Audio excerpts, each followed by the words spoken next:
Hello, trading is closed on December 11th, 2018.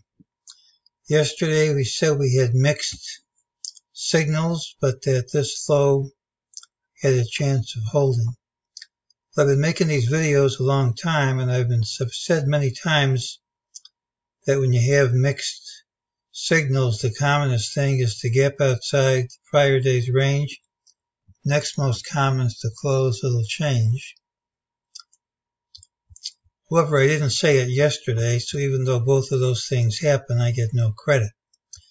I do get credit for saying that this number would print at some time. So far, that's still holding. During the day, MEJT said ultimately lower price it would print.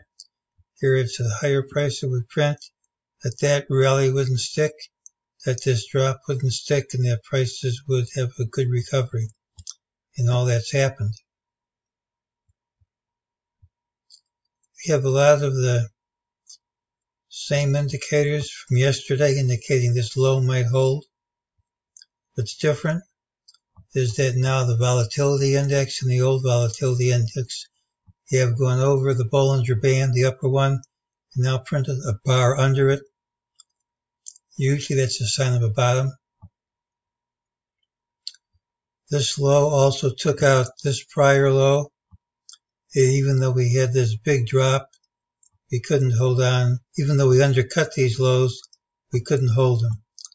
And failure to hold on to lows in markets that have been declining really each of the last 3 days, they've declined, can't hold on to the low.